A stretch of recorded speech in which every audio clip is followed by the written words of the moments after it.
দাম্পত্য জীবনে এই ভালোবাসাটাই সমান সমান হয় না। অসমান ভালোবাসাই আমরা ঘর বাঁধি, হেরে গিয়েও সাথে থাকি। বিবাহিত জীবনের অপ্রিয় সত্য, 90% ভিতরে এই কথাগুলোই সত্য। বিবাহিত জীবনের কখনো খুব মধুর, আবার কখনো খুব হতাশা। কখনো মনে হবে খুব চমৎকার একটা জীবন পেয়েছি, আবার কখনো মনে হবে সংসারে ঘানি টানতে টানতেই জীবন শেষ। সংসার জীবনে প্রত্যেকের ক্ষেত্রেই এই দুই ধরনের অনুভূতিগুলোই ঘুরে ফিরে আসে। ভাববেন না যে বিয়ে করে ভুল করেছেন। দাম্পত্য জীবনটা উপভোগ করুন, আর কষ্টের সময়টা খুব ঠান্ডা মাথায় হ্যান্ডেল করুন। আসসালামু আলাইকুম, আপনারা সবাই কেমন আছেন? আলহামদুলিল্লাহ, আমরা অনেক ভালো আছি।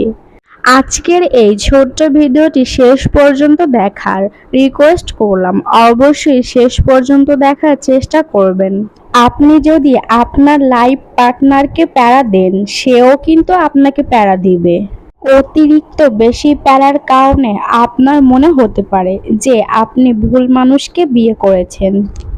আপনিও যে আপনার জীবনসঙ্গীকে প্যারা দিচ্ছেন এটা ভুলে গিয়ে আপনার জীবনসঙ্গী প্যারা নিয়ে অস্থির হয়ে যাবেন।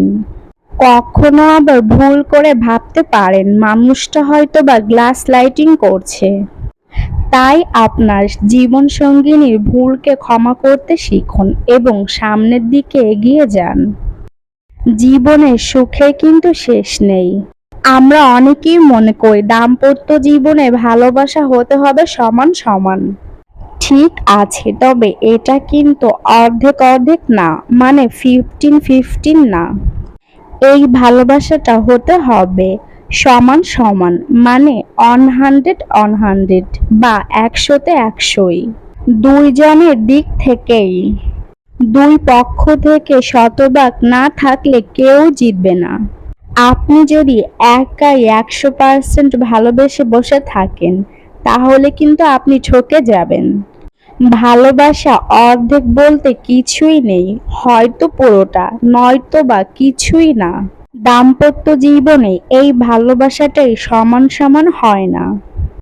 অসমান ভালোবাসা নিয়েই আমরা ঘর বাঁধি, হেরে গিয়েও সাথে থাকি। ঝগড়ার পরে অন্তরঙ্গ তাকে না বলার ঘটনাই বেশি ঘটে। আবার দেখা যায় কি কখনো কখনো ঝগড়ার পরে আরেকটি ঝগড়ার আয়োজন চলে। ঠিক এইভাবেই দূরত্ব বাড়ে আর অভিমানে জায়গা হয় প্রশস্ত।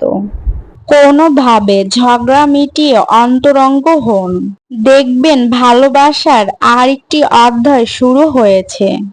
আপনি হয়তোবা নতুন করে আপনার জীবনসঙ্গীর প্রেমে পড়ে যাবেন। বিয়ে করার সময় ভাবতেও পারবেন না যে আপনার প্রিয় মানুষটির সাথে আপনার ঝগড়া হবে, মন কষাকষি হবে, বাঁধবে স্বার্থের সংঘাত। কিন্তু এটাই ঘটবে। সুতরাং ঝগড়ার সময় ফিয়ার অফ লজিক্যাল থাকুন, যেন ঝগড়া মিটিয়ে আবার সম্পর্কটা ঠিক করে নিতে পারেন।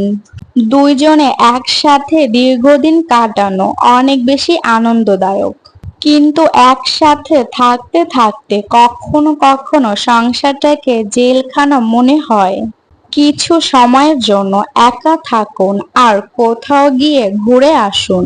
পরিবারের বাইরে বন্ধুদের সাথে কিছু সময় কাটান। আবার ফিরে আসুন পরিবারের প্রিয় মানুষটার কাছে। দেখবেন সংসারটা আর জেলখানা মনে হচ্ছে না। মাঝে মাঝে দেখবেন মনে হবে কতটা ভালোবাসি প্রিয় মানুষটাকে। আবার কখনো কখনো মনে হবে ধুর, ভাল লাগে না ওই প্রিয় মানুষটাকে। এটাই স্বাভাবিক। তাই কিভাবে ভালোবাসা মানুষটার সাথে ভালোবেসে থেকে যেতে হবে এটাই শিখুন। প্রত্যেকটা সংসারই অনেক প্যারা থাকে, আর কিছু প্যারা মেনে নিতেই হয়। আপনার লাইফ পার্টনার আপনাকে যতটাই ভালোবাসুক আর যতই কেয়ার করুক, যতই সুন্দরী হোক বা হ্যান্ডসাম, অন্য কাউকে আপনার ভালো লাগবেই। নতুন কাউকে দেখে ভালো লাগার বিষয়টা এড়িয়ে চলা অনেক বেশি কঠিন।